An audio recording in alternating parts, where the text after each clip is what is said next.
tombera. Le Goliath de l'enfantement tombera.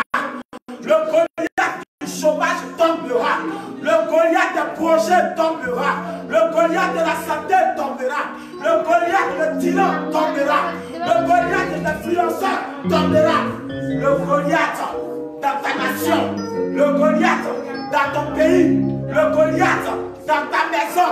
Le Goliath dans ta vie. Le Goliath dans ton entourage tombera. Ils vont tomber. Alléluia. Quelle joie. Quelle joie. Quelle grande victoire. Quelle grande victoire. Regardez bien la caméra, nous sommes en direct. Quelle grande joie. Quelle belle bénédiction de louer, de célébrer la grandeur du Dieu d'Abraham. La Bible m'enseignait qu'il sied dans la louange. Lorsque je loue Dieu dans l'esprit, je n'ai peur de rien. Quand je célèbre la puissance de mon Dieu, la peur disparaît. Quand je suis dans la présence du Dieu d'Abraham, la mort m'est inquiète. Quand je suis dans la spiritualité, la mort m'est inquiète. L'emprisonnement m'est inquiète. Quel est cet homme de Dieu qui n'a jamais fait la prison? C'est le plus peureux des peureux. Quel est cet homme de Dieu qui a peur de mourir ou d'être décapité? C'est celui que Dieu n'a pas appelé. L'homme de Dieu, l'enfant de Dieu, établi par Dieu, brave la peur et dit: je louerai l'Éternel, quelle que soit la vallée de l'ombre de la mort. Le chrétien, c'est celui qui a déjà bradé la mort. Le chrétien, c'est celui qui a déjà bradé la mort. J'ai vendu la mort. Le chrétien, c'est celui qui a déjà bradé la peur. Le chrétien, c'est celui qui a déjà bradé l'inquiétude. Le chrétien, c'est celui qui a déjà bradé le doute. Le chrétien, c'est celui qui a déjà vendu la tristesse. Le chrétien régénéré, le chrétien né de nouveau, c'est celui qui est l'enfant du Christ, le Dieu d'Abraham. Alléluia. La joie m'inonde ce matin. Parce que je sais que beaucoup de choses sont tombées depuis ce moment de louange. Dans ma vie comme dans celle de ma famille. Je suis convaincu qu'il y a beaucoup de Mablao qui sont partis depuis qu'on a commencé cette louange. Comment nous pouvons laisser tomber un moment si glorieux, un moment si émouvant? Comment dois-je ne pas transpirer avec une telle dimension de louange? Dieu siège dans la louange. Et Dieu délivre dans la louange. Et Dieu bénit dans la louange. C'est pourquoi c'est notre dernier rempart dans le ciel. Bien-aimés, je vous salue dans le précieux nom de notre Seigneur et Sauveur Jésus-Christ. Joignez-vous à moi pour prier pour la suite de notre thème. Pour que Dieu continue d'œuvrer dans nos vies à travers cette prédication. Éternel notre Dieu, Dieu d'Abraham, Dieu d'Isaac et de Jacob. La Bible dit que là où deux ou trois sont ensemble en ton nom, tu es présent. Et depuis ce matin, nous sentons ta présence. C'est pourquoi nous te confions ce moment de prédication. Je prie, Esprit de Dieu vivant, de venir nous conduire, de venir diriger, de venir prêcher par mon canal à ton peuple. Viens et donne-moi ce rouleau et que je sois capable de pouvoir transmettre cela à quelqu'un qui à son tour aussi soit capable de l'enseigner aux autres. Me voici, envoie-moi pour annoncer cette nouvelle puissante. Au nom de Jésus-Christ de Nazareth, nous t'avons ainsi prié. Amen. Notre thème que aujourd'hui nous fait la 3e semaine que nous sommes en train de traiter un thème. Qui peut me dire que durant ces 3 semaines a pu retenir quelque chose dans ce thème? Si 2 personnes sont présentes ici, je demande à ces 2 personnes de nous dire, avant de clôturer ce thème, qu'est-ce qu'ils ont retenu? Quelle phrase que tu as pu garder de cet enseignement qui prend fin aujourd'hui? Est-ce qu'il y a une personne qui a pu retenir, il ne serait-ce qu'une ligne ou bien un mot dans ces 2 semaines passées que nous avons vécu avec ce thème? Vous avez la parole. Hein? À l'école, beaucoup n'aimaient pas l'interrogation. dit toi, mon frère, c'est toi. Un enfant de Dieu qui veut avancer dans la spiritualité, il prend bien au sérieux ses cours. La vie chrétienne est comme une vie d'école. Il faut avoir le bac, il faut avoir la maîtrise, le doctorat, il faut avoir tout ça. Mais si déjà, à l'école primaire, tu sèches les cours où tu viens pour représenter les élèves, je me demande comment tu vas faire pour avoir d'abord le bac ou le BPC ou l'entrée en 6e. Personne n'a le courage. Oui, il y a une main qui est levée. Qu'est-ce que tu as retenu dans les 2 semaines? Oui, j'ai retenu que Dieu n'a pas créé Goliath seulement pour nuire, mais il a créé Goliath pour se glorifier à travers son peuple. Alléluia. Dieu n'a pas créé Goliath seulement pour nuire au peuple, mais il a aussi créé Goliath pour glorifier son nom. Il y a une deuxième personne, allons-y. Pour moi, j'ai retenu que le problème n'était pas Goliath, mais c'était nous. Alléluia. Le problème n'était pas Goliath, mais le problème, c'était nous-mêmes. Alléluia. Sinon, les gens qui nous suivent en direct vont dire, mais le monsieur là, il transpire pour rien.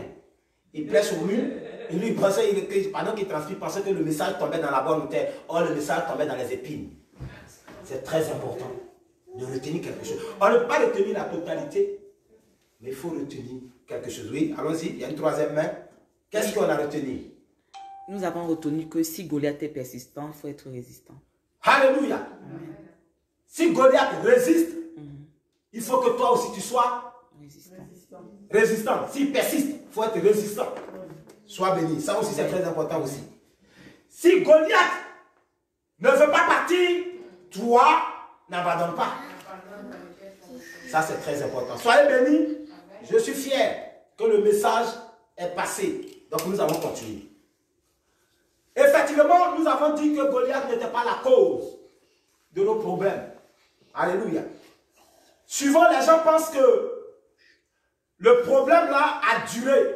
Les gens pensent que c'est le problème est tellement coriace qui fait que leur vie n'avance pas. Ta vie n'avance pas à cause du problème. Alléluia. Amen. Je vais dire à quelqu'un ce matin, ta vie, elle n'avance pas. Ce n'est pas dû au problème que tu traverses. Ta vie n'avance pas à cause de toi-même, ta mentalité. À cause de toi-même, ton incrédulité. À cause de toi-même, ta naïveté. Goliath n'est rien. Ton problème n'est rien. C'est toi qui as un problème. Alléluia. Alors aujourd'hui, nous allons terminer ce cours en parlant d'un autre point. La cause est ailleurs. C'est ce que nous allons travailler ce soir, ce matin plutôt, pour terminer. La cause est ailleurs. La cause est ailleurs. Toujours dans le même thème de Goliath, aujourd'hui, tu tomberas. Mais il y a des points que j'ai soulignés, que nous sommes en train de traiter. Donc, on a vu, Goliath n'est pas la cause. Hein? Et puis, on a vu Goliath, la deuxième semaine, on a vu aussi que Goliath n'est pas la cause de. Et la troisième semaine qui est aujourd'hui, nous allons voir la cause est ailleurs. Puisqu'on a fait Goliath n'est pas la cause. Hein? On a fait Goliath n'est pas la cause de. Pour ceux qui ont suivi, qui ont pris note. Maintenant, on va clôturer avec la cause. Si Goliath n'est pas la cause, 1. Goliath n'est pas la cause, 2. On a développé. Aujourd'hui, on va savoir la cause est ailleurs. Et nous allons chercher d'où se trouve cet ailleurs. Alléluia. Amen.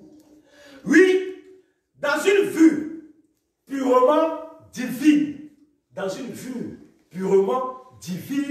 lorsque Dieu créa Goliath, il créa en même temps David. Dans une vue divine. Alléluia. Lorsque Dieu créa Goliath, il créa en même temps David. Si je comprends bien cette phrase, ça veut dire que quand le problème naissait, il est né avec la solution. Est-ce que quelqu'un me reçoit? Amen. Si vous asseyez, vous regardez le monde que Dieu a créé toutes choses de deux. Rien n'a été créé sans son semblable. Dieu crée la main droite, il crée la main gauche. Dieu crée les yeux gauche, il crée les yeux droite aussi. Dieu crée nos narines, il crée des deux. Alléluia. Amen. Dieu crée ma tête, il crée avec mes cheveux. Alléluia. Amen. Tu ne peux pas avoir une tête sans cheveux. On est d'accord? Même le bébé, quand il naît, on voit qu'il y a des traces des cheveux qui doivent pousser après. Mani Dibango n'avait pas de cheveux. Mani Dibango, c'est pas vrai. Parce qu'il se rasait. Il avait les cheveux, mais il s'est rasé. Il a créé son look à lui, qui était la boule à zéro. Oui, c'est vrai. Alléluia. Dieu ne se trompe jamais. Donc, quand le problème est créé, la solution est aussi créée. Alléluia. C'est pourquoi quand vous feuilletez la Bible, vous attendez quelque part, il est dit, je mets au-devant de toi la mort et je mets au-devant de toi en plus la vie. Donc il ne peut pas avoir problème. Il ne peut pas avoir de problème sans solution. Yes. Moi, pour moi, ça n'existe pas. Je n'ai jamais vu un problème où il n'y a pas de solution. Ça n'existe pas. On a vu la guerre de quel pays? La guerre la plus farouche. La guerre de Biafra. L'une des guerres africaines qui a fait parler d'elle. Alléluia. Et puis, aujourd'hui, est-ce qu'on n'y va pas dans ce pays-là tranquillement et on ne revient pas tranquillement? Ça veut dire qu'il y a une solution. Non, ce problème-là, je ne vais jamais m'en sortir. Si tu ne vas pas t'en sortir, parce que tu n'as rien compris de la philosophie de Dieu. Et tant que tu resteras en dehors de la philosophie de Dieu, tu ne comprendras pas la bénédiction de Dieu. La philosophie de Dieu, c'est quoi? Dans sa philosophie, c'est que Dieu ne peut pas accepter, après avoir passé 6 jours à créer tout ce que tu vois là, et que lui soit dans les oubliettes. Il ne peut pas l'accepter. Donc dans sa philosophie, en créant ce beau monde que tu vois, que tu cours pour prendre comme ta propriété privée, Dieu veut te faire comprendre qu'il y a quelqu'un qui l'a créé et que par moment, on doit parler de lui. Donc il crée à côté quelque chose qui va lui permettre qu'on puisse parler de lui. En tant que constructeur, ou, il y a un mot là que je cherche, ou concepteur de ce beau monde que vous voyez. Il dit, j'ai envie de faire éclater ma gloire. Mais pour que ma gloire s'éclate, et qu'on ne dise pas, c'est Moïse, ou c'est le peuple d'Israël qui a terrifié Goliath, Pharaon, je dois faire éclater ma gloire dans cette destinée de l'Égypte à Canaan. Qu'est-ce que Dieu fait? Il renverse le cœur de Pharaon. Est-ce que vous comprenez? Il renverse l'intelligence de Pharaon. À tel point que Pharaon ne sait pas que dans cette affaire-là, Dieu est dedans, qu'il ne faut pas combattre Dieu. Pharaon sort et poursuit le peuple dans le désert, dans le film. Et puis à un moment donné, son armée dit, retournons-nous parce que Dieu est avec eux. Mais ça rentre ici, ça sort de l'autre côté du Pharaon. Pourquoi? Ce n'est pas Pharaon lui-même qui refuse de se retourner. Mais Dieu a déjà séduit, Dieu a déjà envoûté, Dieu a déjà possédé le cœur de Pharaon. Pharaon ne peut rien faire que d'obéir à Dieu. Alléluia. Pourquoi? Parce que Dieu voulait faire éclater sa gloire. Il s'en fout de qui tu es. S'il veut faire éclater sa gloire, il lance la main. Ce qui tombe, il éclate sa gloire. Parce que personne n'appartient à lui-même. Vous comprenez? Les gens n'arrivent pas à s'aimer, à sonner ou à discerner qui est Dieu. Tu n'es rien quand Dieu décide. Tu n'es rien, tu n'es qu'une poubelle. Même le président le plus révolutionnaire, le président le plus dictateur, quand Dieu décide, il devient bébé. Alléluia. On se plaint parce que depuis que je sais Dieu, je souffre. Tu as qui? Tu cours après la réussite. Si lui dit récupère le sou de vie, tu vas courir après quoi? Donc calme-toi un peu. Parce qu'il y a quelqu'un qui t'a créé. Il est le détenteur de ta vie. Il fait de ça ce qu'il veut. Toi, sais-le et lui aura pitié de toi. Amen. Non! Covid-19 est arrivé.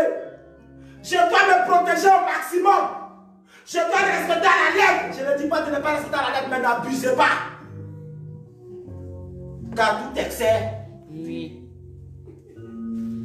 Ils ont beau faire. Mais le chrétien montre la différence quelque part. Mais si on les suit à l'abattoir, quelle est la différence entre nous et eux? Quel est cet esprit de puissance qui est en toi? Quel est cet esprit de force qui est en toi? Alléluia. Les gens n'ont pas encore compris ou expérimenté la puissance du Saint-Esprit. Je vous dis, le vrai chrétien, c'est un mystique. Amen. Le vrai chrétien est un mystique. Celui qui dit ne croit pas, il m'envoie sur un plateau de débat. Je vais lui montrer qu'il doit aller à l'école pour comprendre qui est Dieu. Un chrétien, un vrai, c'est un mystique. C'est le chrétien qui regarde le soleil. Puis il dit, je t'ordonne de t'arrêter. Il regarde la lune. Il dit, je parle à la lune. Arrête-toi. Est-ce que les marabouts ne font pas ça? Est-ce que les devins, tous ces magiciens-là, ces gens ne font pas ça? Regardez la libération du peuple d'Israël en Égypte. Les magiciens de Pharaon prennent les bâtons, ils posent au sol. Et le bâton devient quoi? Serpent. Demandant à quelqu'un si de transformer son verre en caoutchouc. Il va renier Jésus. Or, pourtant, nous avons la capacité de le faire. Le problème, la cause est ailleurs. Tu comprends pourquoi ta vie est en retard. Mais ce matin, moi, je vais te dire pourquoi ta vie est en retard. Ce n'est pas le problème qui est au-devant de toi qui fait que ta vie est en retard. Toi-même, tu es à la base du retard de ta vie. Parce que tu n'as rien compris de pourquoi tu vas à l'église. Quand j'entends des personnes dire, je suis catholique, j'ai déjà ma religion, je dis voilà un perdu et un égaré. Tu es catholique, dis-moi dans le royaume de Dieu, ton église catholique se trouve où? Donne-moi la rue où est plantée ton église dans le royaume de Dieu. Ça s'appelle L'ignorance. Vous comprenez? On ne devient pas chrétien pour remplir les bancs. On ne devient pas chrétien pour embellir l'église. On ne devient pas chrétien parce que ma famille a été chrétienne, donc il faut que je sois chrétien. Moi, mon père peut être un pasteur. Et puis moi, je peux être un homme de vaudou. C'est la conviction. Mon père peut être pasteur le plus influent de la terre. Et puis moi, je peux être le bandit le plus pire de sa génération. C'est une affaire de conviction. Des gens sont venus à l'église par circonstance. Des gens sont devenus des chrétiens par circonstance, par événement. Je suis chrétien parce que quand j'étais petit, mon père et ma mère, c'est dans leur cour familial que la chorale venait chanter. C'est ça qui l'a mené à être chrétien. Donc, depuis ce jour, jusqu'à ce qu'il ait les cheveux blancs, il n'a pas encore lui-même pris la décision vraie d'appartenir à la maison de Dieu. C'est pourquoi j'ai donné l'enseignement avec mes enfants spirituels, en leur disant, il y a 3 types de naissances. 3 types de naissances dans la vie d'un être humain. Premier, c'est la naissance biologique dont maman et papa te mettent au monde. Alléluia. Nous tous on sait ça. Et puis la deuxième naissance, c'est cette naissance qu'un matin, tu te retrouves dans une église. D'accord? Donc, les dimanches étaient consacrés aux païens. Les dimanches étaient consacrés à aller boire dans les maquis. Les dimanches d'habitude, tu partais derrière les filles à la plage. Tu faisais les sorties, les shopping. Tu as décidé que maintenant les dimanches, je vais aller à l'église. Donc, vous quittez d'un point à un autre point, ça fait une nouvelle naissance, un nouveau statut. Alléluia. Amen. Ça te fait 2 naissances. Donc, désormais, on ne parle plus les dimanches là. Quand quelqu'un me dit, mais est-ce qu'on peut aller en boîte aujourd'hui? Tu dis, non, les dimanches, je suis à l'église. Ah, donc maintenant, tous les dimanches, tu es à l'église? Oui. Maintenant, tous les dimanches, là, je vais à l'église. Ça, C'est un deuxième type de naissance. Troisième type de naissance, c'est que, étant dans l'église, je cherchais la femme des gens. Étant dans l'église, je mentais. Étant dans l'église, je volais, mais dimanche, je venais à l'église. Étant dans l'église, quand mon parlable commence là, il n'y a pas quelqu'un pour se parler tant que le sang ne coule pas. Mais le dimanche, je suis à l'église, je prends même communion, je prends la Sainte Seine, tout. Mais je viens à l'église dimanche, je chante dans la chorale, je fais tout. Dans la chorale, je suis maître de camp, j'ai sorti les plus belles filles de la chorale. Tu vois même, quand on doit faire un voyage, c'est moi qui sélectionne. Tu ne veux pas passer à la maison le soir, quand il dit, il fait 1, 2, 3, 3, le soir. 1, 2, 3, 3, là-bas, le soir, à la maison. 1, 2, 3, non, l'autre, il fait la femme, l'autre. Alléluia. Mais il est dans l'église. Ça, c'est une naissance. Et puis, un matin, tu décides de tout abandonner et d'être sincère, engagé pour la gloire de Dieu. La crainte de Dieu s'empare. La main de Dieu se pose sur toi. Et puis, tu deviens un né de nouveau. Tu deviens une nouvelle créature. Les choses anciennes sont passées. Voici, toutes choses sont devenues nouvelles. Alléluia. Voilà la troisième naissance. Et c'est de cette naissance-là que Dieu a besoin. Alléluia. Donc, on est trois types de naissance pour atteindre le salut. Et cette dernière naissance-là, si tu gardes cette position-là, c'est elle qui va t'amener au paradis. Sinon, tu vas beau faire ce que tu fais dans l'église. Je vais beau prêcher. Ça n'impacte pas Dieu. Hier, j'étudiais un enseignement que je prépare.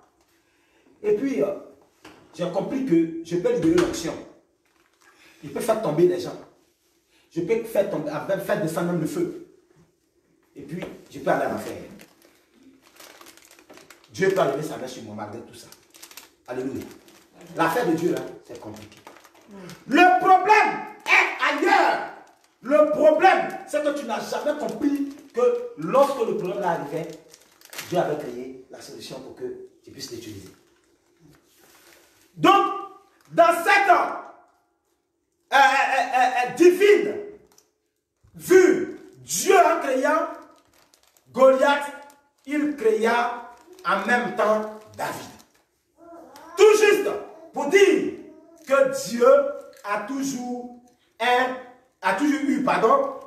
eu une solution face à n'importe quelle situation devant toi. Cela veut dire que Dieu, à chaque fois qu'un problème s'est présenté, Dieu a toujours trouvé la solution pour sortir. Alléluia. Amen. Alors, je ne dois plus me stresser quand il y a un problème qui est en face de moi. Alors, je ne dois plus m'inquiéter lorsque je traverse un moment compliqué. Alors, je dois toujours louer Dieu, quelle que soit la situation que je traverse, parce que la solution se trouve à côté de moi. Alors, pourquoi, quand je suis persécuté, je change ma façon de prier Dieu? Il y a un problème. Alléluia. Donc, et vous, quand vous comprenez ça, vous n'allez plus vous agiter quand il y a une épreuve qui se présente à vous. Vous n'allez pas sécher les coups pour venir à l'église. Mais vous serez dans la joie. Il dit, je suis dans la joie. David dit, je suis dans la joie. Paul dit, soyez toujours joyeux. Je le répète, soyez toujours joyeux. En toutes choses, faites connaître vos besoins à Dieu par des prières et des supplications. Alors, lorsque vous comprenez que n'importe quelle situation, Dieu a la solution. Il dit, et vous êtes l'antidote. Il dit, si le problème est créé, toi, tu es l'antidote de ce problème. Alléluia. Pourquoi tu es l'antidote? Parce que Dieu va se saisir de toi. Dieu va se saisir de toi pour résoudre le problème. Alléluia. Dieu, il va se saisir de toi pour résoudre le problème qui se présente à ce peuple. Alléluia. Parce que pour que Dieu puisse agir, il a toujours besoin d'un homme. Pour que Dieu puisse se manifester, il a toujours besoin de quelqu'un. C'est pourquoi quand Dieu devait venir pour corriger le péché adamique, qu'est-ce que Dieu va faire? Il ne pouvait pas venir en esprit. S'il venait en esprit, il allait faire comment pour parler aux gens? Il allait faire comment pour être cloué à la croix? Donc, il fallait que Dieu trouve un corps. Il fallait qu'un corps soit disponible pour que Dieu qui est esprit puisse posséder ce corps-là pour pouvoir accomplir sa mission sur la croix. Donc, chaque fois que Dieu veut trouver la solution, Dieu permet que toi, tu sois l'antidote. Donc, Dieu te prend et puis te met en face du problème. C'est toi maintenant, l'Esprit de Dieu qui est en toi, la puissance de Dieu qui est en toi, tu vas commencer à mater le problème. Tu vas commencer à donner des ordres au problème. Tu vas commencer à dire au problème, efface-toi. Tu vas commencer à dire au problème, je t'ordonne au nom de Jésus que je prêche, libère. La Bible dit que cet homme était paralysé, un paralytique à vie, de naissance. Quand Pierre a trouvé l'acte, la Bible dit que Pierre le regarda, il pensait que Pierre allait lui donner l'argent. Mais Pierre dit, je n'ai ni argent ni or à te donner. Mais ce que j'ai pour te donner, au nom de Jésus que je prêche. Donc Pierre devient quoi? L'antidote de cet esprit d'aveuglement. De la paralysie, merci. Il devient l'antidote, la solution de ce problème. Tout de suite, la paralysie, qui est un esprit, sort. Et la personne se tient sur les pieds, il commence à marcher. Chaque problème, tu es l'antidote de ce problème. Vous savez ce que c'est que l'antidote?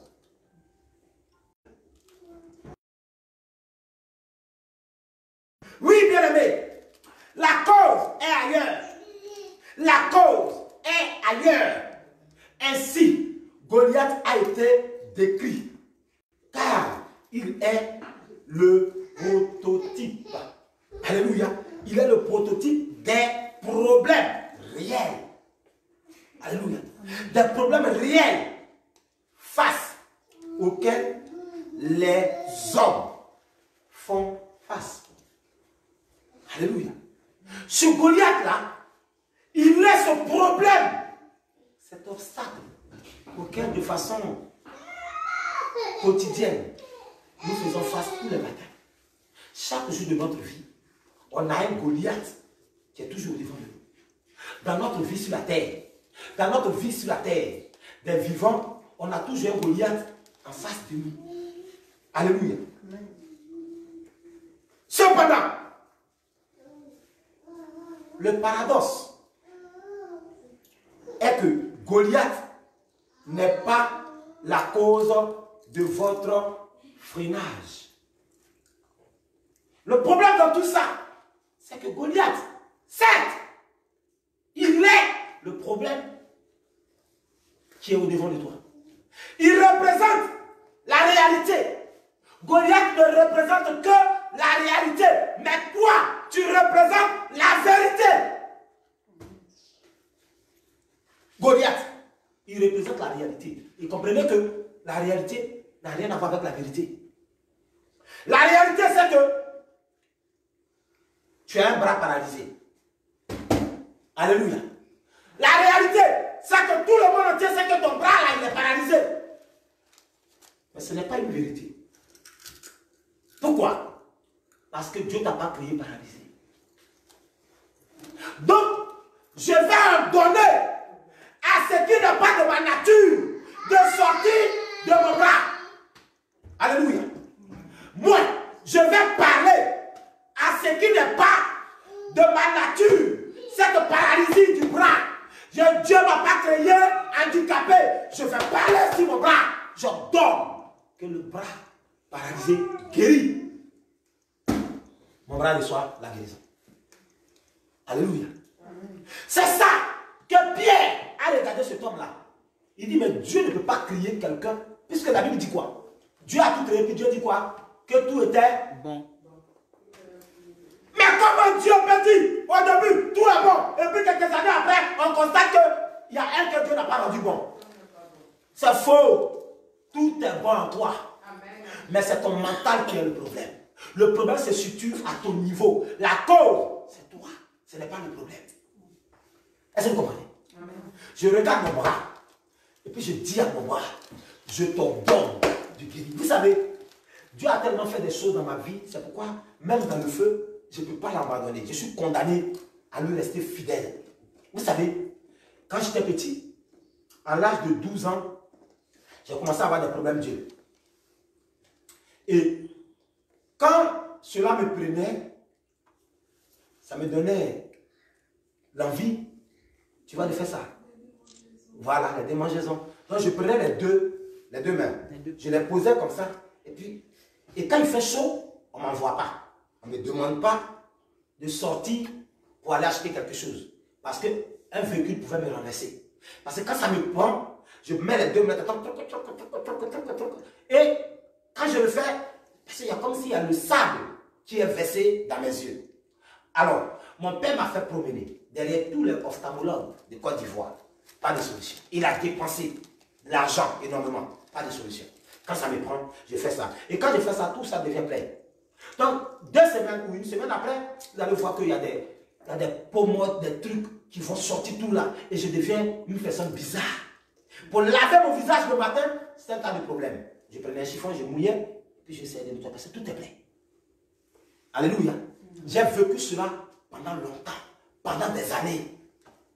Et quand j'ai donné ma vie à Christ, et quand je suis rentré dans la vraie vie spirituelle, j'ai dit à Dieu, je dois lire ta parole. Et c'est ce qui a causé le fait que je n'ai pas pu aller loin à l'école. Parce que pour aller loin à l'école, il faut lire. Or, quand tout ce qui est blanc, quand je fixe, les larmes commencent à couler et ça vient. Alléluia. Ça agissait sur ma vie. Mais j'avais compris que ce n'était pas naturel. Je suis rentré dans la présence de Dieu. J'ai pris des gènes. Quand je suis sorti, j'ai dit plus jamais. Et vous savez dans quel pays je l'ai fait? Je l'ai fait à l'étranger. Quand je suis arrivé pour la première fois en Tunisie, pour des raisons professionnelles, j'ai dit, mais en Tunisie, il y a un soleil pas possible en été. Et si je laisse cet esprit-là, je ne pourrai pas m'en sortir en Tunisie, je vais retourner. Oh, mes parents ont dépensé pour que je sois là. Je vais commander à mes yeux de retrouver la normalité que Dieu a mis en moi. Jusqu'aujourd'hui où je vous parle, mes yeux n'ont plus de problème. Alléluia. Ce n'est pas un médecin qui m'a guéri. Personne. Mes soeurs m'ont appelé en Côte d'Ivoire. Ma grande soeur qui était ici la semaine dernière me demande, avec le soleil là-bas, tu fais comment pour t'adapter? J'ai dit, de quoi? Elle dit, mais tes yeux. J'ai dit, mais j'ai plus mal. J'ai rien. Alléluia. J'ai parlé à la maladie. Je lui ai dit, Dieu m'a créé comme l'antidote. Je te parle. Quitte. Amen. Le chrétien, c'est un mystique. Le chrétien, c'est un mystique. Alléluia. Amen. Je ne peux pas cautionner certaines choses dans ma vie.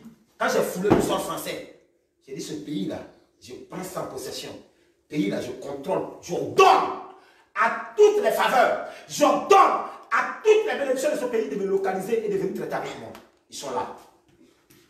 Alléluia. Si tu es chrétien, que tu es normal, ce n'est pas vrai. Un chrétien doit être anormal. Un chrétien doit être un homme bizarre. Un chrétien doit être un sorcier. Un chrétien doit être un mystique. Un sorcier doit être une personne qui a un pouvoir. Un chrétien, il ne faut pas être le chrétien. Il faut être le chrétien. Il ne faut pas accepter certaines choses durer dans ta vie. Il ne faut pas accepter certaines choses durer dans ta vie. Ils ont donné une date incertaine à la vie d'Abraham. Tu vas avoir un enfant. Quand Dieu dit, je ne sais pas, il dit d'accord. Tu vas savoir ça. Le monsieur avait gros dans le cœur. Gros. Parce qu'à cause de cette attente là, il a couché avec sa servante. Donc sa servante a manqué de respect à son épouse. Le gars, il avait gros sur le cœur, il est assis. Il voit au fond là-bas. Il voit la solution arrive. Il dit, aujourd'hui, vous allez passer sur mon corps. Vous allez libérer mon enfantement. Il est bloqué, il est fait asseoir. Et puis il leur dit, mangez ma nourriture. Cette nourriture-là, c'était une offrande.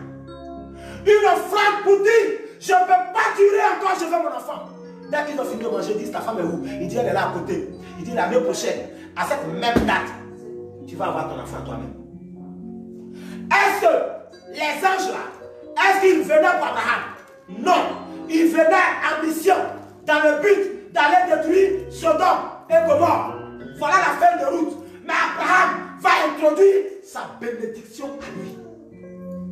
Le problème là-dessus, ce n'est pas le problème qui est la cause. La cause, c'est comme ton mental n'est pas bon. Alléluia. Amen. Ton mental n'est pas bon. Si je regarde dans ma vie, je sais qu'il y a quelque chose dans ma vie. Cette chose-là n'est pas bonne. Elle peut me créer des problèmes.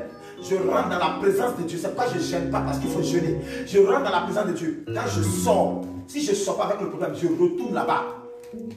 Alléluia. Ne venez pas à l'église pour me plaire. C'est pourquoi je dis que si j'ai 3 personnes dans mon église, je veux que les 3 personnes-là entrent avec moi au paradis. Que d'avoir 1000 personnes dans mon église, sachant que les 1000 personnes-là ne pourront pas entrer avec moi dans le bateau, mais eux vont aller en enfer. Ça me fera mal. Quand mon souhait, c'est que nous serons au paradis. Covid-19 est arrivé. Moi, j'ai été plus élevé en Covid-19 que quand il n'y avait pas Covid-19. Mon salaire a augmenté quand il y a eu Covid-19. Mais quand il n'y avait pas Covid-19, mon salaire n'était pas augmenté. Alléluia. J'ai plus de bonnes nouvelles qui sont dans les coulisses, qui arrivent. Mais ils arrivent à quel moment? Au moment de Covid-19. Un enfant de Dieu. Quand le malheur arrive, tu as la solution. Amen. Pendant que les autres attrapent les têtes, mais c'est pas bon. Dieu dit, toi, 1000 tombera ici. 10 000 ici, tu ne seras pas atteint parce que tu es l'antidote de ce qui arrive. Amen. Tu es l'antidote de ce qui arrive. Toi, tu es perdant. Même si on dit qu'ils vont fermer toutes les entreprises. Si on ferme toutes les entreprises, Dieu va faire de toi chef d'entreprise. Amen. Amen. Oh, quelqu'un va pas dire amen. Alléluia. J'ai dit, si on ferme toutes les entreprises de la France, Dieu va faire de toi tout de suite là un chef d'entreprise. Oh yes. Amen. Un enfant de Dieu, un vrai, il ne cale pas. Vérité. Tu ne peux pas caler. C'est quand je dis qu'on ne doit pas te faire chanter. Toi, tu danses. Alléluia. Tu vas lui montrer le dombolo. Comment on danse le dombolo. Les cassés là, tu vas lui casser donner. Les roues casse-casse. Donc il ne faut pas qu'on te fasse chanter pendant que tu es l'antidote de ce chantage-là. Pourquoi tu as peur? Pourquoi tu es inquiet? Sois pas inquiet, sois libre. Sois libre de t'exprimer. Sois libre de parler. La cause n'est pas Goliath. La cause de tes problèmes, c'est ailleurs. Les gens se focalisent sur Goliath. Les gens disent que le problème c'est Goliath. C'est parce que le problème est trop dur, j'ai tout fait. Tu n'as rien fait. Car si tu avais tout fait, on ne parlerait plus de ce problème. Tu n'as rien fait. Tu caresses le problème. Il grossit. Il devient comme une montagne. Et toi, je l'ai donné un enseignement il y a peut-être 3 ans de cela. Sur les montagnes. J'ai dit que plus tu regardes la montagne, plus tu fixes ton problème. Le problème grandit comme une montagne. Plus tu regardes, et plus ça grandit, tu dois encore plus élever les yeux pour mieux voir le haut de la montagne. Donc tu baisses, et finalement la montagne tombe sur toi. C'est comme ça les problèmes ont tué beaucoup de personnes. Ils se sont donné la mort. Parce qu'au lieu de fixer le problème et de se débarrasser, ils regardaient le problème. Regarder et fixer, c'est deux choses différentes. Alléluia. Amen. Dieu a permis que tu sois l'antidote. L'antidote de ce problème qui te regarde. Alléluia. Dieu a décidé que toi, tu sois l'antidote de ce problème. Alléluia. Pourquoi tu es l'antidote? Parce que Dieu est avec toi. Parce que Dieu est avec toi. La Bible dit qu'avec l'épreuve, Dieu trouvera le moyen pour vous en sortir. Ainsi, c'est ainsi que nous disons qu'à chaque problème, Dieu dit, chaque situation, il trouvera les moyens pour que tu puisses t'en sortir. C'est ainsi que nous disons, à chaque problème, Dieu a aussi prévu une solution afin de vous faire sortir de la situation. Amen. À chaque problème, Dieu prévoit la solution pour que tu puisses sortir. Dieu n'a jamais dit que tu ne seras jamais dans les problèmes. Si, tu en seras. Les problèmes vont venir même quand tu deviens chrétien. Mais chaque fois que les problèmes arrivent, Dieu crée la solution. Pourquoi il crée la solution? Parce que tu l'as compris. Tu sais comment Dieu fonctionne. Amen. Amen. Nous allons vérifier ça dans la Bible. 1 Corinthiens chapitre 10, verset 13. 1 Corinthiens chapitre 10, verset 13. Je vous lis la parole de l'Éternel. Écoutez ce que la Bible dit. Aucune tentation ne vous est souvenue qui n'ait été humaine. Et Dieu, qui est fidèle, ne permettra pas que vous soyez tentés au-delà de vos forces. Dieu ne permet pas que vous soyez tentés au-delà de vos forces. Alléluia. Quel Dieu fidèle qui prend soin de ses enfants. Mais avec la tentation, il préparera aussi le moyen d'en sortir afin que vous puissiez la supporter. Même la tentation viendra. Et si jamais elle essayait de vous dominer, il va susciter des moyens pour que tu puisses t'en sortir. Alléluia. Oh pasteur, j'ai des problèmes dans ces temps-ci, c'est pourquoi je ne viens pas à l'église. Tu n'es pas converti, tu es païen. Amen. Alléluia. Ce n'est pas tous les messages que moi j'accepte. Il y a des pasteurs qui acceptent certains messages. Moi, il y a des messages, quand tu me dis, tout de suite, il faut comprendre que lui là, dans sa tête, il sait que je ne suis pas encore converti. Alléluia. C'est pourquoi quand je loue Dieu de tout mon cœur. Quand je parle de Dieu, je parle de Dieu avec tout mon être. Parce que je ne joue pas. Pour moi, il n'y a pas d'à peu près dans l'œuvre de Dieu. Si tu veux expérimenter la puissance de Dieu, il ne faut pas faire d'à peu près. Sois sérieux, sois engagé. Avec Dieu, ce n'est pas le style l'homme de Dieu choco. C'est-à-dire que quand il vient prêcher, il a une tablette, il pousse comme ça. Matthieu a dit que, Paul a dit que. Non, parle! Car le peuple doit comprendre que l'œuvre de Dieu, ce n'est pas un jeu. La vie chrétienne, ce n'est pas pour les faiblards. Alléluia. Quel que soit le problème, Dieu suscite les moyens pour que tu sortes. Pourquoi tu sèches les coups pour venir à l'église? Pourquoi tu trouves le prétexte? Non, c'est parce que la situation est trop compliquée.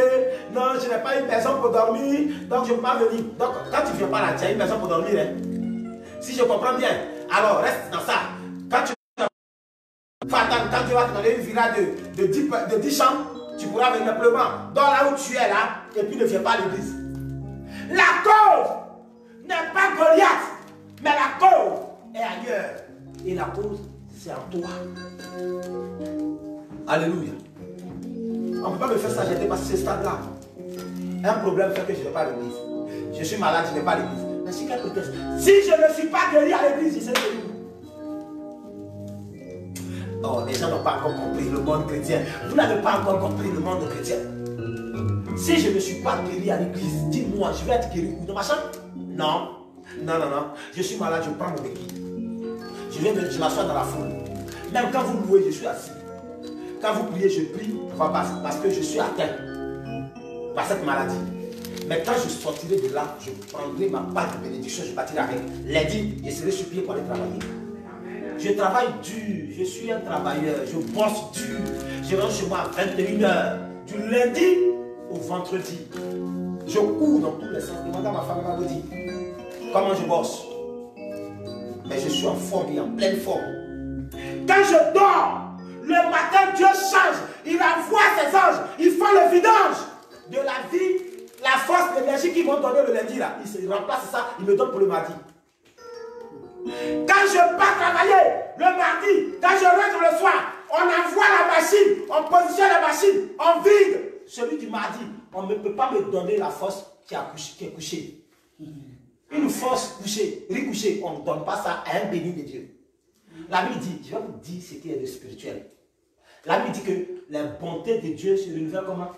Chaque jour. Oh, quelqu'un n'a pas compris le christianisme. Alléluia. Si tu comprends le christianisme, tu es bizarre. Alléluia. Tu regardes le problème, tu dis, toi tu as un problème. Moi je suis l'antidote. Amen. Je prêchais dans une famille à Mantes-la-Jolie, dans le 78. Et je disais à la famille, vous savez, en ce moment-là, je n'avais pas encore les papiers en France. Je venais venait d'arriver. Et puis j'ai dit à la famille, vous savez, les problèmes qui se présentent à moi sont dans une mallette. C'est moi qui dis, bon, problème de guérison, ça je vais te régler. Et puis il sort. Si j'ai dit au problème de guérison, sors pour que je puisse te traiter. En sortant, si le problème de régularisation sort avec lui, je le supprime, je ne vais jamais le régler comme toute sa vie. Parce qu'il n'a pas respecté mes dires. C'est moi qui donne les ordres aux problèmes qui se présentent à moi. Ce n'est pas le problème qui se présente à moi qui doit me donner les ordres. Tu ne peux pas venir dans ma vie et puis venir me dicter des lois. C'est moi qui parle. Est-ce que je parle à quelqu'un ce matin? Amen. Amen. Arrête de plénicher. Arrête de trouver des arguments non fondés. Car Dieu n'a pas besoin de ça. Dieu a besoin du concret. Dieu veut voir quelqu'un qui a compris le spirituel. Dieu veut voir quelqu'un qui a compris le Christ. Alléluia. Amen. Il ne faut pas trop durer dans le chômage. Il ne faut pas trop durer dans l'enfantement. Il ne faut pas trop durer dans le mariage. Il ne faut pas trop durer dans les réalisations. Hey, j'ai mis mon pied, j'ai commencé. Il ne faut pas jouer avec le don que Dieu te donne. Il ne faut pas jouer avec la faveur que Dieu te donne. Il ne faut pas jouer. Vous pensez que je vais venir m'arrêter derrière cette chair-là, transpirer comme ça, sans intérêt? Non. Elle dit non, avec le Dieu, il n'y a pas d'intérêt. Si, il y a intérêt. Je suis arrêté derrière la chair. Hé, Jésus est puissant. Oui, je sais ce que je gagne. Ils n'ont pas le courage de vous dire, ils gagnent beaucoup plus que vous. Alléluia. C'est comme ça quand la malédiction vient, les hommes de Dieu sont plus maudits que le peuple. C'est comme ça que quand la bénédiction vient, là, je suis plus béni que vous. Acceptez ça, c'est comme ça. Parce que le juge va déraper là. Ma malédiction sera double, pourtant ne sera pas double. Donc quand je suis derrière, je dis j'enseigne là, j'ai droit à rester comme ça. C'est pourquoi l'homme de Dieu peut être pauvre. Tu ne peux pas. Un vrai, tu ne peux pas. Sois sincère avec Dieu. Comprends le spirituel. Quel est ce chrétien qui prie le Dieu d'Abraham, qui dit dans le livre de Osée, Osée chapitre 2, c'est ça? Agé 2:8. Il dit l'or et l'argent sont à moi. Maintenant moi, je suis serviteur chez lui, que l'or et l'argent appartiennent. Et puis je suis pauvre. Ça ne s'explique pas. C'est pas vrai. Il ne paie pas mon salaire. L'or et l'argent sont à toi, tu ne paies pas mon salaire. Je viens dans ton église, je fais ton œuvre, tu ne paies pas mon salaire. Non, il va payer. L'ouvrier mérite son salaire. Maintenant, on va poser la question. Pourquoi depuis là, 4 mois, tu n'es pas payé? Est-ce que tu es venu au travail? Qui travaille ici? Et à la fin du mois, il a fait la moitié du mois et il veut qu'on lui paye la totalité. Tout récemment, il y a quelqu'un qui est venu me voir. Le mois n'est même pas encore fini. Il a calculé les trucs et puis dit, moi, mon entreprise doit me payer tant. Et quand le chef de l'entreprise calcule, il dit, mais j'ai l'impression que c'est un peu de trop là. Il dit, merci, j'ai commencé le 10 jusqu'au 8. Il dit, mais comment se fait-il que au moins du 10 jusqu'au 30, ça va s'arrêter et on entame un autre mois. Mais toi, tu rentres même dans l'autre mois. Tu n'as pas encore travaillé. Qui sait que si tu vas mourir après, et tu vas un salaire de l'autre mois, c'est l'escroquerie. Frère, prends ce qui est à toi. Il est sorti de la voiture de son patron, la mine serrée. Après, il appelle ce gens pour dire non, je ne peux plus travailler. Vous voyez, c'est des gens qui n'ont pas compris le fonctionnement de la richesse. C'est des gens qui n'ont pas compris comment réussir. Ils veulent attraper ça rapidement. Non, il faut souffrir pour ça. Goliath n'est pas le problème. Le problème, c'est toi. Dieu n'est pas un magicien. Dieu n'est pas un faiseur de miracles. Il est le Dieu de miracles. Il ne faut pas confondre les deux mots là. Faiseur de miracles et puis Dieu de miracles, c'est deux mondes différents. Le faiseur de miracles, c'est le marabout. Et le Dieu de miracles, ça c'est mon Dieu. Ça. Alléluia. Amen. Aucune tentation ne sera au-delà. La Bible nous rapporte que David a envoyé pour apporter de la nourriture à ses frères qui étaient au front. Arriva juste au moment où Goliath, le Philistin, surgissait pour lancer un défi à Israël. La Bible dit que David, son père, Isaïe, l'envoie pour aller donner de la nourriture à ses frères qui étaient sur le front de bataille. Parce qu'il y avait guerre entre Israël et les Philistins. Et ils se retrouvaient au front. Donc il y avait une vallée qui séparait les deux armées. Mais l'armée des Philistins, ils avaient un leader. Et leur leader était Goliath. Dans l'armée d'Israël, dans l'armée de Dieu, normalement leur leader, ça devrait être qui? Le leader des Philistins, c'est Goliath. Maintenant, le leader de l'armée de Dieu, c'est qui? Normalement, c'est Saül. Ça devrait être qui? Saül. Vous croyez que ça devrait être Saül? Ça devrait être David. Ah, David n'était pas N'était pas encore là. ah, lisez beaucoup la Bible. Ça ne devait pas être David, ça devait être Saül. Ça devait être David. C'est Saül qui était roi à l'époque. Et ce n'est pas lui qui est le chef de l'armée d'Israël. Ce n'est pas lui le leader. Le leader de l'armée de Dieu, la Bible l'appelle le chef suprême des armées. Donc il n'y a pas deux chefs dans un bateau. Il y a un seul chef. Le Dieu d'Abraham. Quand David venait contre Goliath, vous avez entendu prononcer le nom de Saül? Il a dit, je viens contre toi au nom de mon chef. Comprenez la Bible. Les Philistins, leur leader, c'était Goliath, le héros, le puissant. Et le leader du peuple, de l'armée de Dieu, c'était le Dieu d'Abraham. Donc, il devrait s'appuyer sur le nom du chef suprême pour faire tomber Goliath. C'est ce qui leur manquait. Puisque c'est le même Goliath que David a affronté. Pourquoi eux, ils affrontent le même Goliath et ils échouent, et David affronte le même Goliath, lui, il réussit? Pourquoi?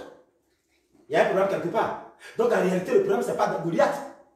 Parce que si le problème de leur souffrance c'était Goliath, David n'allait pas pouvoir parce qu'il était le plus petit. Donc quand on voit dans la réalité, le problème de tes échecs, ce n'est pas le problème lui-même. Le problème peut-être que c'est l'incapacité de réagir. L'incapacité de donner l'ordre. L'incapacité. Vous savez, quand vous lisez Galates chapitre 4, la Bible dit que aussi longtemps que l'héritier reste enfant, il ne diffère en rien d'un esclave, quoi que tout soit à lui. Au fait, tu n'es pas pauvre, mais tu fais comme si tu es pauvre. Au fait, tu n'es pas esclave, mais tu marches comme un esclave. Au fait, tu n'es pas chômeur, mais tu marches comme un chômeur. Pourquoi? Parce que tu as pris un manteau pour porter qui n'est pas à toi. Rends le manteau et tu verras. Amen. La parole de Dieu. Le monde chrétien, il faut comprendre ce monde. Et tu sauras que tu n'es pas n'importe qui. Alléluia. Donc, Goliath, David arrive et un défi est lancé. La voie de l'élévation. Écoutez bien, la partie est très intéressante. David arrive et Goliath arrive au moment où David est présent. Et Goliath vient pour lancer un défi à Israël, l'armée de Dieu. La voie de l'élévation va se faire entendre. Vous savez, on a eu un jeune ici qui s'appelait Mamadou Gassama. Alléluia.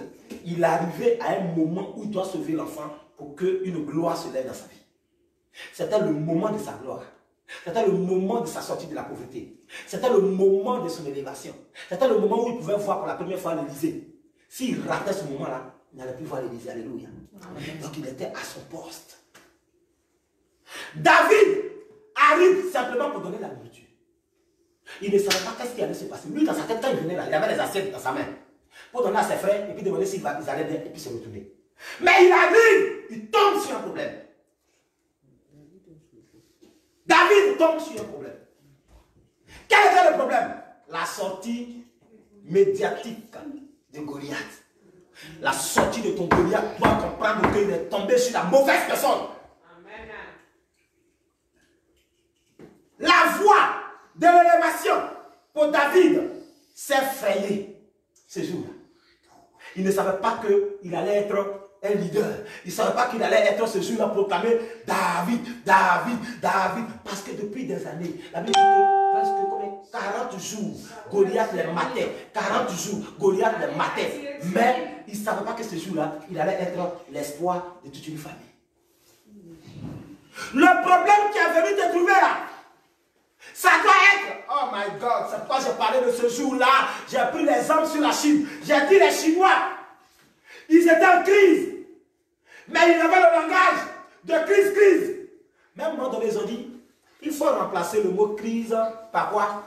Opportunité. David va se saisir de l'opportunité de Goliath pour être l'héros de la famille. Amen. Saisis-toi du problème qui te regarde et deviens l'important. Deviens la solution. La pierre angulaire devient la solution. Devient l'espoir de toute une famille. Amen. Le problème qui est venu te trouver là, ce n'est pas pour que tu pleures ou tu pléniches. Mais c'est pour que tu t'appuies sur ce problème pour sortir ta famille de la pauvreté. C'est pour que tu t'appuies sur ce problème pour devenir l'héros, l'héroïne de toute une nation. Tu es couché, puis tu te lèves le matin, tu regardes le problème. Hey, il est encore là, hein. Tu tires la couette. Tu te lèves le matin. Quand est-ce que Dieu va faire? Et tu les dors. Il faut penser qu'une telle personne, elle est convertie. Non, c'est faux. Elle n'est pas convertie. Le païen même est mieux que lui. L'avenir appartient à ceux Se lève tôt. Vous n'avez encore rien compris. Soyez des chrétiens parce que la famille a été chrétienne. Mais le jour où vous allez comprendre le vrai christianisme, vous allez comprendre qu'on ne joue pas avec votre vie. David, l'élévation, la voie de l'élévation pour David est frayée au moyen d'une circonstance banale. La voie de son élévation est frayée au moyen d'une circonstance banale. Goliath se lève pour insulter. Goliath vient pour insulter. C'est une affaire banale. Quelqu'un qui insulte, qu'est-ce qu'on peut y faire? Mais à l'intérieur de ce problème-là se trouvait son élévation. Quel est le problème qui s'est présenté à toi? Quel est le problème que tu vis? Quelle est la situation dans laquelle tu es? Et quelles sont tes décisions? Oui, au moyen d'une situation banale que ni lui, ni quelqu'un d'autre ne pouvait l'imaginer comme de la foi. Alléluia. Ni lui, ni personne ne pouvait l'imaginer comme menant à la royauté, je vous l'ai dit. C'est-à-dire quoi? Ni David, ni les personnes qui étaient là ne pouvaient imaginer que ce problème-là pouvait envoyer quelqu'un à la royauté. Oh, la situation que tu vis là, tu ne sais pas, ni ton entourage ne sait pas que dans ce problème-là, ça va t'amener au sommet. Alléluia. Personne ne savait que David allait accéder à la royauté. Quoi qu'ayant un rêve, David restait ignorant de la procédure et de la voie qui devait le conduire à la matérialisation, c'est comme ça on dit, de son rêve ou de sa destinée. Alléluia. David ne savait pas que c'était par ce défi de Goliath qui allait l'amener à être au sommet de sa génération. Le problème qui est avec toi, le problème que tu vis, peut-être que ce problème-là, Dieu a voulu que ça arrive pour que toi, en rebondissant, tu puisses vraiment être un exemple à suivre. Pour que tu sois un témoignage. Mais quelles sont tes réactions? David est allé au-devant de Goliath car il avait compris le langage de l'opportunité, comme je le disais. David est allé au-devant de Goliath parce que David avait compris le langage de l'opportunité. Je veux dire à quelqu'un ce matin, si tu n'as pas encore compris le langage de l'opportunité, si tu n'as pas encore compris le langage de pourquoi la situation est arrivée, si tu n'as pas encore compris le langage de pourquoi cela se présente à toi, tu ne rentreras jamais dans ta bénédiction. Alléluia. Si tu ne comprends pas le langage de l'opportunité, c'est-à-dire quoi? Quelque chose se présente à toi. Si tu ne comprends pas pourquoi le problème là s'est présenté à moi, tu ne sauras jamais que ça, c'est une porte. Ça, c'est une opportunité pour que je réussisse. Alléluia. Il faut comprendre le langage de l'opportunité. Dieu n'envoie rien au hasard. Dieu ne laisse rien arriver au hasard. Quand Dieu laisse quelque chose arriver, c'est qu'il y a quelque chose pour toi. Dieu a laissé que les frères de Joseph prennent Joseph et décident de le vendre. Il est resté tranquille parce qu'il comprenait le langage de l'opportunité. Il dit dans cette opportunité, je dois être le premier ministre de l'Égypte. Mais si on ne me jette pas l'Égypte, comment ça va se réaliser? Il y a des gens qui ne comprennent pas le langage de l'opportunité pour la réussite de leur vie. Quand un problème se présente à eux, ils mettent les deux mains sur la tête. Je vais sentir comment? J'ai plus tout cela, je constate que ma vie est compliquée. Non. C'est parce que tu ne comprends pas le langage de l'opportunité. Saisis cette opportunité. Saisis la situation cruciale. Saisis le problème qui se présente à toi. Et change ta destinée. Car chaque problème a une solution. Lève-toi. Tu dors trop. Lève-toi. Tes rêves sont trop restés dans le placard. Alléluia. Amen. Oui, David avait compris le langage de l'opportunité. Il a vu ce que les autres n'ont pas vu. Ce que les autres n'ont pas vu. Alléluia. Par ainsi, nous vous disons, bien aimé, qu'il y a quelque chose que tu dois comprendre. Ce que David a vu, les autres n'ont pas vu. Pourquoi ils n'ont pas vu?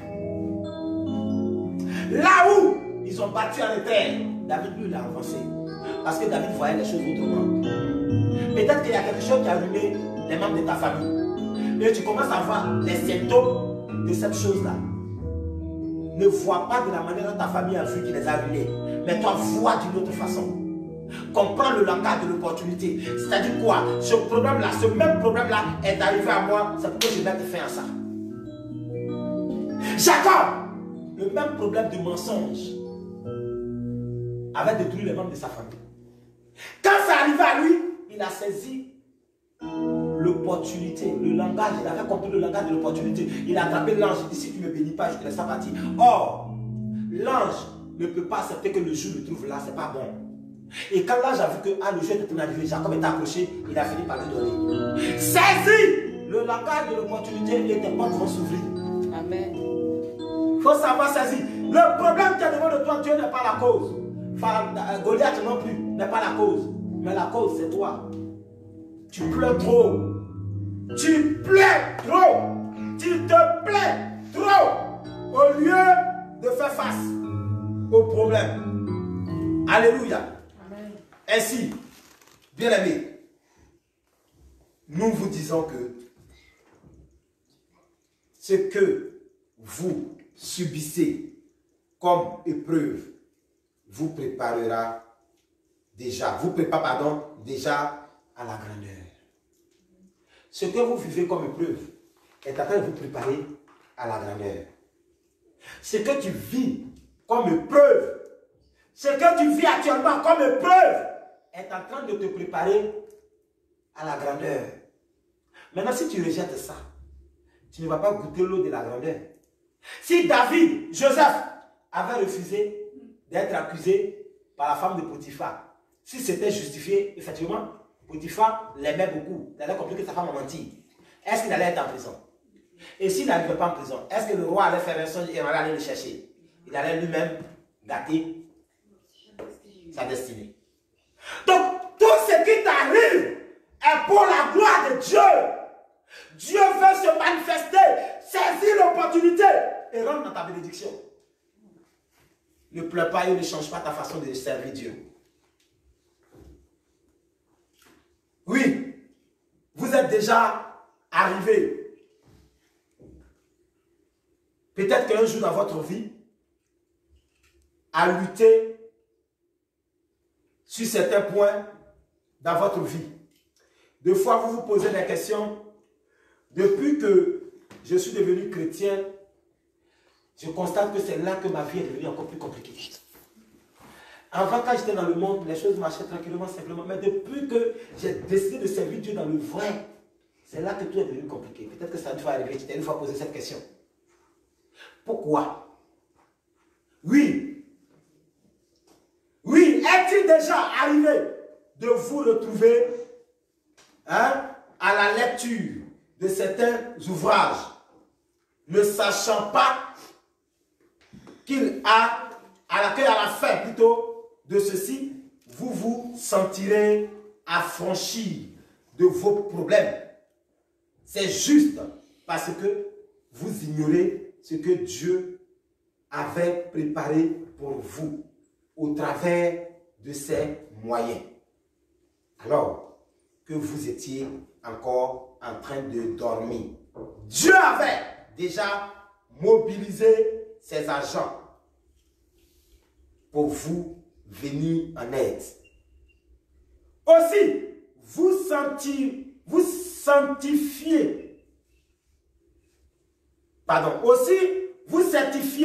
certifions les anges, nous vous certifions que les anges vont accomplir dans votre vie tout ce que Dieu a ordonné aux anges. Ça veut dire quoi? Nous confirmons que Dieu a ordonné l'ordre à ses anges de vous servir, d'être à votre service, de vous défendre dans tout ce que vous allez traverser. Dieu le dit dans Psaume 91. Il dit, je donnerai l'ordre. À qui? De faire quoi? De vous porter sur leurs mains. De peur que quoi? Votre pied ne heurte une pierre. Maintenant, ma question à toi est que, pourquoi tu fais ça? Pourquoi malgré toutes ces garanties-là, pourquoi tu te comportes comme ça avec Dieu? Pourquoi ta vie, là, elle est comme ça? Le problème n'est pas Goliath. Ce n'est pas lui la cause. La cause, c'est toi. Tu n'as rien compris du christianisme. C'est pourquoi le problème dure. Le jour où tu vas comprendre, ces petits démons-là vont partir. Alléluia. Amen. Alléluia. Amen. La liberté, on ne donne pas ça comme ça sur un plateau. Je l'ai dit dans ma famille, mon père n'a pas pu bâtir une maison pour que, en mourant, il puisse me dire, mon fils, mes enfants, voilà l'héritage que je vous laisse. Il n'a rien fait. Moi, je ne peux pas l'accepter. Alléluia. Je ne peux pas l'accepter. Je dois faire le contraire. Et pour faire le contraire, je dois comprendre le langage de l'opportunité. Amen. Il faut dormir. Dors. Joue avec le spirituel.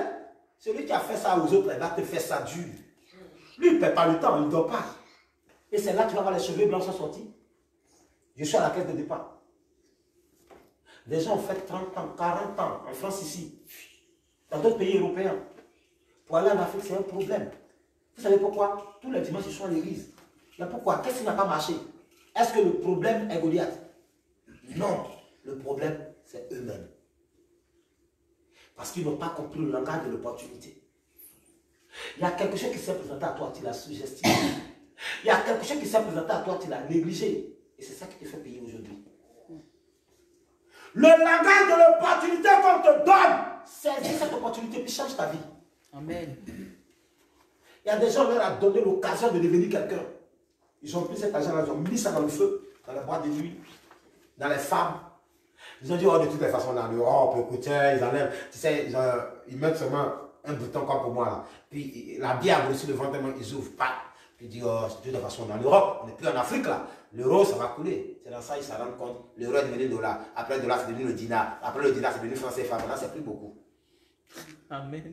Maintenant, il faut économiser beaucoup. Y arriver, c'est dur, là, j'ai pris le dessus. Alléluia. L'opportunité, il faut savoir saisir ça. Dieu a te fait venir en Europe, il n'a pas fait faux bon. Il a vu que ta famille a des difficultés. Il a permis que tu aies ça. Saisis l'opportunité et change ta destinée. Dieu a vu que tu l'as prié, tu as tellement jeûné, tu as donné un mari. Il faut savoir saisir ça. Tu as prié Dieu, il a permis que tu aies un travail. Cette opportunité, il faut garder ça, frère. Car si tu t'amuses, ça va t'échapper.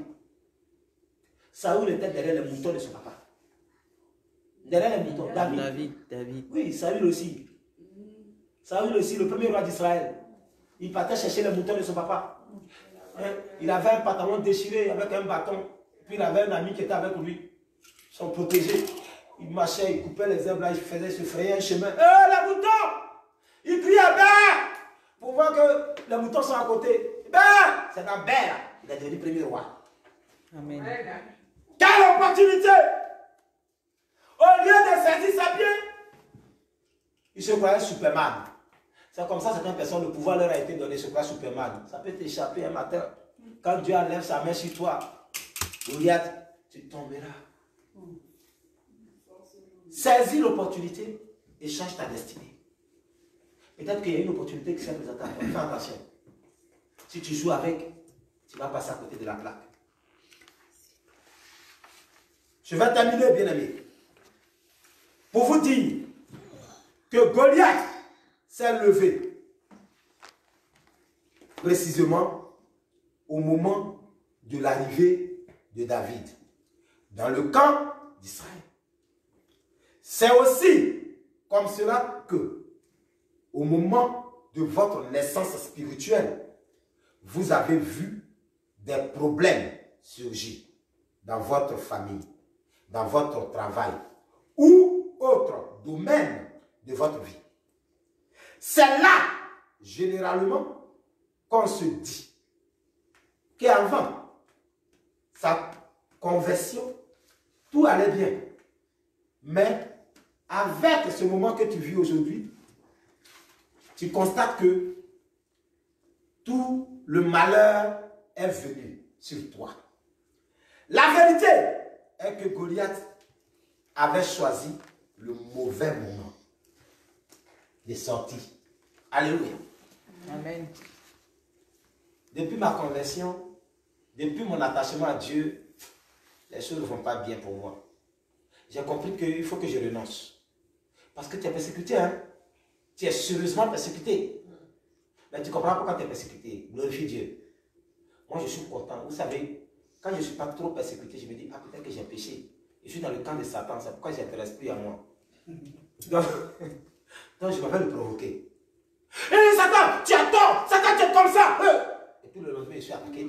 Je vois la position, elle est bien positionnée. Alléluia. Parce que des fois, quand vous n'êtes pas attaqué, vous ne savez pas. Est-ce que ce que vous faites là, est-ce que ça dérange Satan ou ça ne le dérange pas? Une fois que vous serez persécuté, pour que vous compreniez que vous êtes dans le vrai combat. Parce que celui que l'Occident n'attaque pas et qu'en Afrique, il fait 10 ans au pouvoir et que l'Occident ne l'attaque pas, on dit qu'il mange avec l'Occident. On est d'accord? Amen. Ça dit que tu fais 10 ans, tu fais 30 ans, personne ne parle, on t'applaudit. Quand tu es réélu, on t'envoie des messages pour te dire félicitations. Or, on sait que dans la légalité, c'est l'Occident qui nous dit que respectez quoi là? Ils ont un mot là qu'ils emploient, ils nous donnent le pays, on prononce. Ils appellent ça comment même? Ils ont un mot là. Voilà, respecter la Constitution. Hein? Puis j'ai un autre mot encore. Ils disent, ils ont un autre mot là. De respecter la Constitution, de respecter certaines choses. Ce qu'ils disent, le droit de l'homme, respecter, etc. Mais lorsque tu manges avec eux, ils ferment les yeux. L'Occident ne dit rien parce qu'ils gagnent. Alléluia. Ça peut dire quoi? Que c'est vrai que tu souffres aujourd'hui. C'est vrai que tu es persécuté depuis que tu as accepté Jésus. Ne renonce pas. Ne change pas ta façon de le servir. Tu es persécuté parce que tu ne manges pas avec eux. Tu es attaqué parce qu'ils savent que le choix que tu as fait là, ça va t'amener au podium. C'est pourquoi tu es attaqué. Pourquoi avant, quand tu étais païen là, tu n'étais pas attaqué? Comprends. Pourquoi maintenant, quand tu veux faire du vrai avec Dieu, avant là, tu étais chrétien, mais tu faisais des choses que Dieu n'aimait pas. On ne t'attaquait pas. Mais depuis que tu as arrêté ces choses, tout le monde s'acharne sur toi. Pourquoi? Parce qu'ils ont vu que tu es sur le chemin de Canaan. Glorifie Dieu quand tu es persécuté et saisis l'opportunité pour avancer. C'est ce que David a fait. Amen. Goliath a pris KO. Je termine. Dans une vue, comme il a dit, purement, lorsque Dieu créait Goliath, il créait en même temps cet homme appelé David. Tout juste pour dire que Dieu a toujours eu une solution face à n'importe quelle situation. Et vous, vous êtes l'antidote de Dieu. Vous êtes l'antidote de Dieu contre le problème qui vous fait face. Alléluia. Amen. Comprenez à la fin de ce culte, à la fin de ce thème, que Goliath, en réalité, n'est pas le problème que je vis. Mais le problème est ailleurs. Le problème, c'est toi, c'est moi. Le jour où nous allons prendre conscience et puis saisir l'opportunité, les choses vont changer. La Chine, à un moment donné, la Côte d'Ivoire était au devant d'eux en matière de développement, de machin et tout ça, en matière de finances, de machin, de prospérité. Mais en un clin d'œil, la Chine, ils ont changé le langage de crise, parce qu'ils étaient en crise.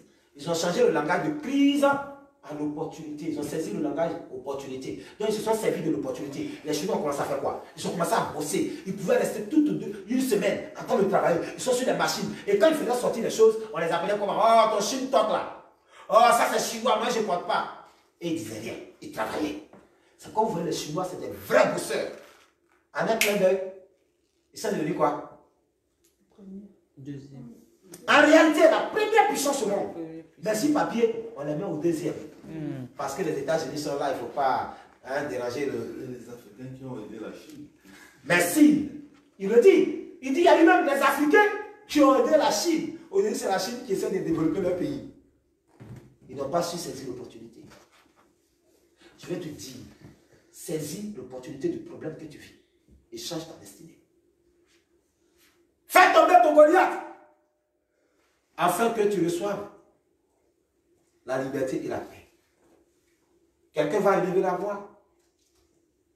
Après ce message, tu vas prier. Oui, le thème était Goliath, tu tomberas aujourd'hui. Oui, mais pour que Goliath tombe, il faut d'abord comprendre que le problème n'est pas Goliath. Que si Goliath doit tomber, ça va dépendre de toi-même. Si le problème là, ça doit partir de ta vie, ça va dépendre de toi. Si tu n'es pas une personne ambitieuse, le problème là, Goliath va toujours t'effrayer, va toujours te lancer des défis. Mais si tu es déterminé, aujourd'hui là, je meurs, oui, je change ma destinée, je vous assure. Vous allez voir, Goliath va devenir petit comme ça, va tomber. Et vous allez le décapiter. Tu vas te lever pour prier. Ce message est pour toi. Dans ta maison, tu vas commencer à te lever pour prier, pour dire à Goliath, tu n'es pas plus fort que moi. Si tu as un problème, je suis l'antidote. Je viens pour te mettre à ta place. Je viens pour mettre fin à tes œuvres. Je saisis cette opportunité pour accéder à la royauté. Tu vas élever la voix, tu vas prier le Seigneur pour cette parole que tu viens d'entendre. Élève la voix puis commence à prier. Commence à prier. Aujourd'hui, Dieu te fait savoir que Goliath n'est pas le problème. Dieu te fait savoir que Goliath n'est pour rien. Dieu te fait savoir que Goliath n'est pas la cause. Dieu demande à